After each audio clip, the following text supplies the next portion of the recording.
A gente fazia algumas palestras juntos, né? Andávamos juntos. E aquele ditado que fala que cães que em mesma matilha vivem, as mesmas pulgas têm. Então eu aprendi a fazer apologética no começo de forma agressiva, de forma estúpida, assim como o senhor faz.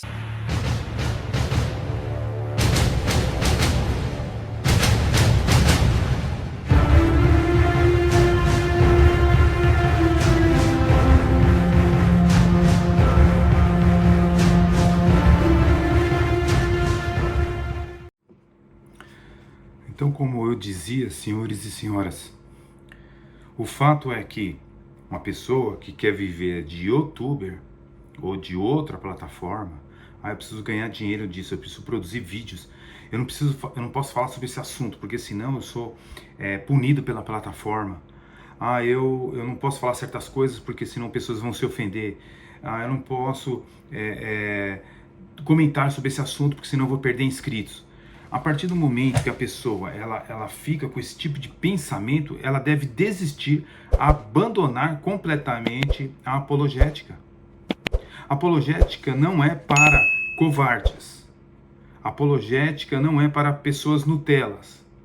A apologética não é para pessoas que não têm condições de dizer nomes, citar nomes dos hereges, dos falsos mestres, de alertar a igreja de Jesus Cristo. Nós somos chamados para algo maior do que o povo que está andando aí no meio da igreja sem referência, sem saber o que fazer da vida. Então, não adianta nada entrar na apologética com esse tipo de pensamento. É melhor a pessoa praticar outra coisa, fazer canais devocionais, fazer qualquer outro tipo de coisa. Agora, não entra na área da apologética, porque o que nós mais temos aí é pessoas realmente, de fato, não entendendo o que é apologética cristã. Tá? Eu nem gosto de me chamar apologista, eu gosto de me chamar pesquisador. É uma pessoa que pesquisa, eu pesquiso. Agora, apologistas, eu acredito que viveram lá nos primeiros séculos da igreja cristã, né? E hoje você dizer que é um apologista é complicado porque sempre está embutido a sua forma de pensar teologicamente, soterologicamente, escatologicamente, ok? Então, depende, em algumas situações você vai até mais atrapalhar do que ajudar, dependendo do que você expressar como apologista. Então é melhor a gente entender que apologética é um negócio muito sério. Agora, quando nós vemos aí Marcião, por exemplo, no começo da igreja cristã, né, cometendo as suas heresias, cometendo as suas atrocidades diante da Bíblia Sagrada, era errado citar o nome de Marcião. Marcião não andou conforme a doutrina. Marcião é um herege. É errado fazer isso, senhor Fernando Galli? É errado fazer isso? É errado o que Policarpo de Esmirna fez quando viu Marcião cara a cara? E Marcião perguntou para ele: olha, você me conhece? Você sabe quem eu sou? Os registros dizem isso. E aí o Policarpo, né, ele não titubeou. Ele respondeu: sei quem você é, eu reconheço o primogênito de Satã. Será que o Senhor teria condições de fazer isso com aqueles que são inimigos da fé, declarados inimigos da fé? O Senhor visse pessoalmente, né, os hereges de hoje, o Senhor abraçaria, tomaria um café junto, em nome de um amor que a Bíblia condena, tá? Porque a Bíblia não diz para nós darmos nem atenção para o herege. Uma, duas conversas, o que passa disso, deixe que a pessoa siga o seu destino para o fogo eterno. É isso que a Bíblia diz. Então, para não ter contato com hereges. Mas o Senhor quer o contrário. O Senhor acha que trazendo os hereges no seu canal vai convertê-los a Jesus Cristo. Temos que fazer com amor, com carinho, porque isso vai fazer... Meu querido, que monergista é o Senhor, que não sabe que existe somente uma conversão, que é Deus que faz no coração humano, não é o homem, não é de baixo para cima. é de cima para baixo.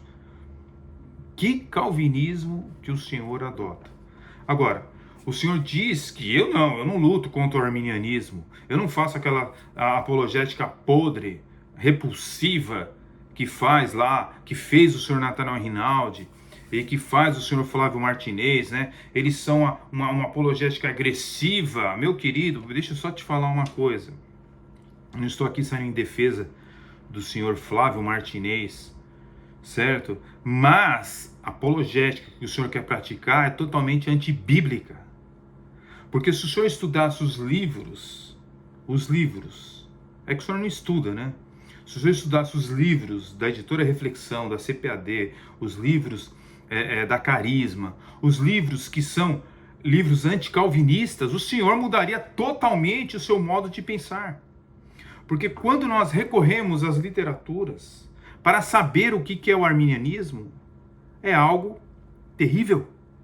Simplesmente terrível.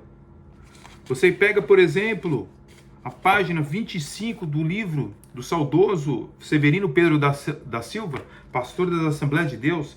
Você pega aqui na página 25, diz aqui as influências que Jacó Armínio sofreu na sua vida. Página 25, não sou eu que estou dizendo, não é um ataque ad hominem, não sou eu que estou dizendo, é os próprios arminianos, os teólogos arminianos. Devido a esta fama e seu prestígio como estudioso da Bíblia e da teologia, está falando de Jacó Arminius.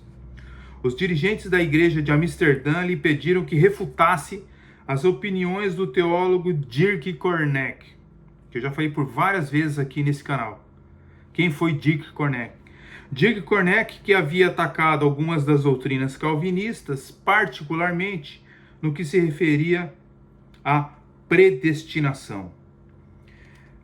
Então nós vemos aqui, na próxima página, página 26 desse livro arminiano, diz o seguinte: por fim, depois de profundas lutas de consciência, está falando de Jacó Arminius, depois de profundas lutas de consciência, chegou à conclusão de que Korneck tinha razão. Korneck era um católico romano, era um humanista, ok? A gente, quando fala que a teologia arminiana é humanista, os arminianos se ofendem. Mas Jacó Arminius, ele absorveu os ensinos de Korneck. Armínio passou a fazer objeções às ideias fortíssimas de Calvino sobre a predestinação incondicional, tendo-se oposto a ele neste particular. Depois que leu as obras de Korneck, foi dado para ele refutar. Ele não refutou, mas absorveu. Armínio frisava grandemente também o livre-arbítrio, a ponto de expressar-se nos limites possíveis dessa concepção. Bem, nós vemos então que um homem chamado Francisco Gomaro, ele partiu para a batalha intelectual e mostrou que Armínio era uma pessoa problemática como professor da universidade ali na Holanda, porque ele absorvia o sinergismo dos católicos com grande facilidade, entende? Então, quando o senhor fala que não combate o arminianismo, é porque o senhor então vê o sinergismo como nenhum problema. Agora, que tipo de tolerância que o senhor está falando que deve se praticar com a apologética? Porque, veja, quando você pega um livro desse aqui, da Editora Reflexão, Intolerâncias Religiosas nos Países Baixos, aí você começa a ver aqui, uma das autoras que eles escolheram para falar aqui de anabatismo e menonismo é Angela Nattel, na página 159, que ela está doutorando pela PUC, né? Meus pêsames, né? Mais uma universidade contaminada totalmente pelo esquerdismo, mas tudo bem. Ela está doutorando pela PUC, mestre em teologia, em letras, tal. Angela Nattel. Bem, que tolerância então que o senhor está falando? Ela está falando aqui de tolerância, tanto é que o livro é sobre esse assunto, então trouxeram ela para falar sobre esse assunto.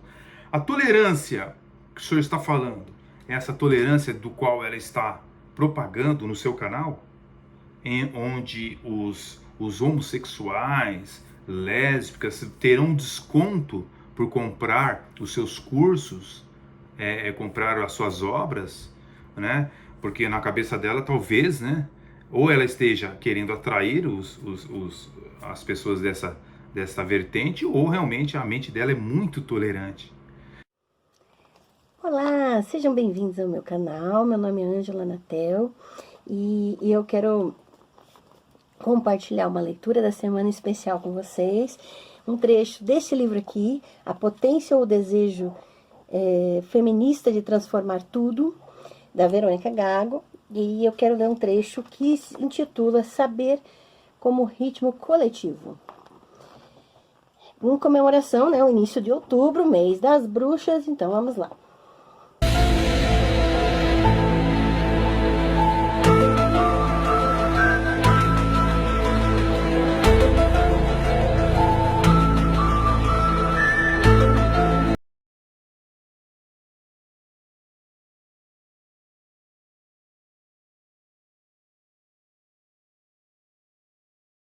Das colônias do norte vieram fugidos, então, serem reacionários no meio do oeste.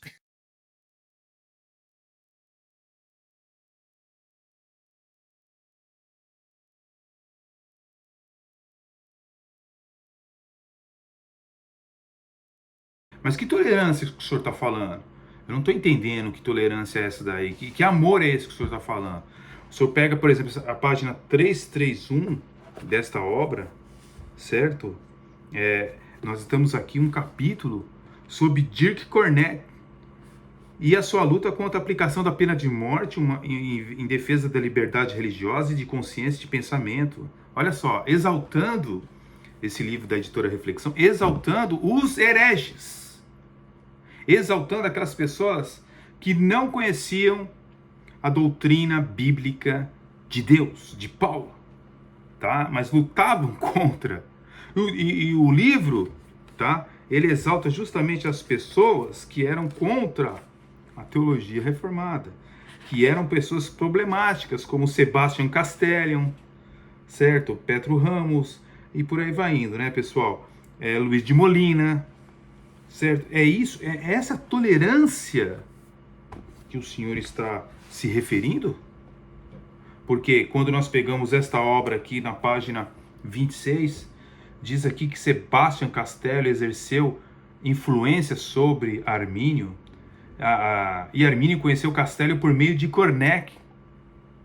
Então, essas influências, o texto nos deixa desafiados a averiguar que houve alguma influência em Castello, de Castello em Armínio, e o quanto ele o influenciou. Minha sensação é que houve tais influências.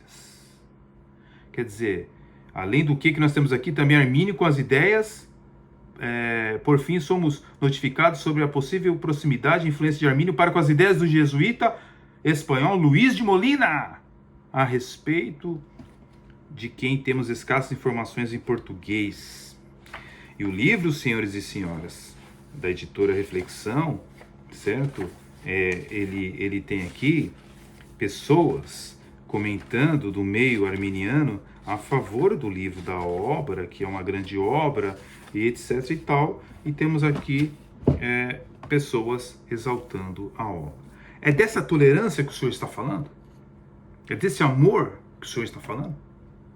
O amor que o senhor está falando é aquele que está apresentado aqui, somos apenas cristãos, desta obra aqui? É desse amor que o senhor está falando? Como assim? Olha, porque se nós abrirmos aqui este livro, né? Eu fiz aqui uma anotação na página 27, né? Então nós temos aqui uma pessoa comentando sobre Armínio, tá? Que é um arminiano. Marlon Marques, na página 27, ministro da Igreja Metodista, especializado em teologia de John Wesley, certo? Então ele traz uma contribuição a respeito do tema da catolicidade dentro da tradição arminiano-wesleyana, do catolicismo dentro da teologia arminiana. É isso que o senhor está falando, desse amor aí? Então vamos lá. Na página 64, né, diz aqui, olha só que coisa interessante. né? Nós temos aqui o Armínio e sua catolicidade, página 63. Então existia um catolicismo em Jacó Armínio? Sim, existia. Que interessante, né? Páginas 64 e 65, nós vemos aqui, na página 65, que Armínio tinha pensamentos tomistas, ou seja, de Tomás de Aquino, ou seja, ele era tomista, o maior teólogo católico romano. Muito bem, o teólogo holandês também era leitor não somente de Tomás de Aquino, mas também de outros teólogos católicos medievais. Será que foi isso que fez ele ser sinergista? Provavelmente.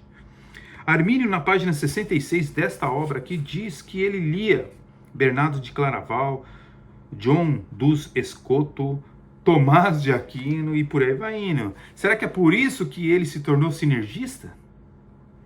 Provavelmente. Na página 67 diz que Armínio aderiu parte significativa do pensamento de Luís de Molina acerca do conhecimento médio.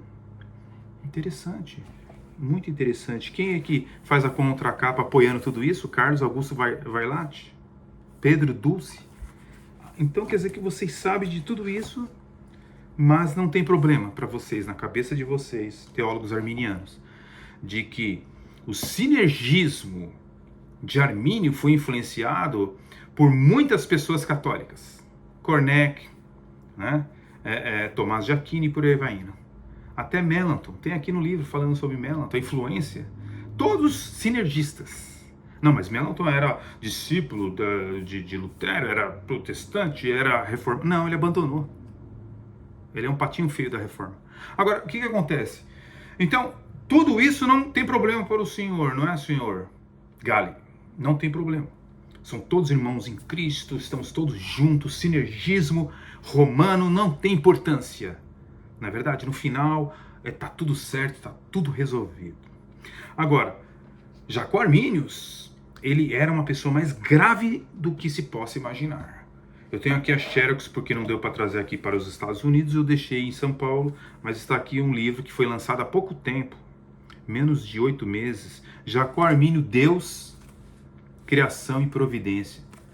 Se não me falha a memória, pela editora Carisma. Agora, o que nós encontramos aqui é algo assim devastador, né? Na página 50, qual que era o pensamento de Jacó Arminius? Na sua narração da história da teologia holandesa dos séculos 16 e 17, Sepp recorda os comentários de um aluno, foi um aluno de Jacó Arminius, que tinha por nome Gaspar Sibelius, da Universidade de Leiden, entre os anos de 1608 e 1609. E o que está relatado? Está relatado algo bombástico sobre Jacó Arminius.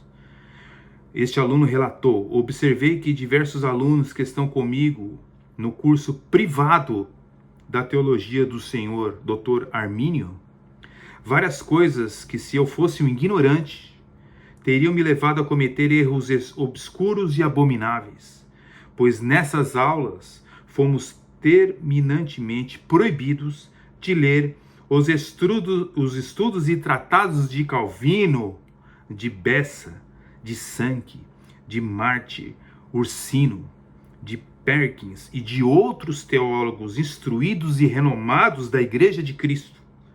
E fomos obrigados a examinar somente as Escrituras Sagradas.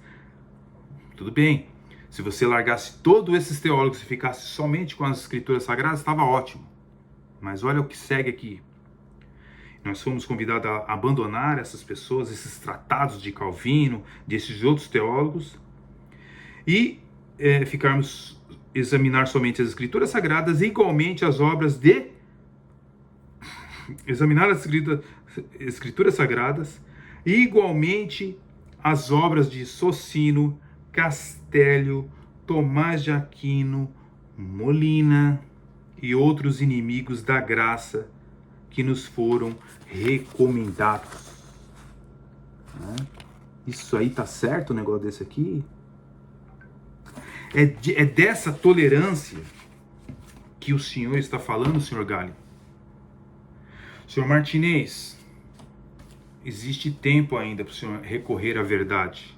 Armínio era um traidor, ok? Dentro das igrejas reformadas, pedindo para as pessoas ler católicos romanos, entendeu? E não ler Calvino e os demais teólogos reformados da igreja. Mas esse aluno teve discernimento e ele não foi enganado, ok? Então é assim, é dessa tolerância que o senhor está falando, senhor Fernando Galli? É desse amor que o senhor está falando?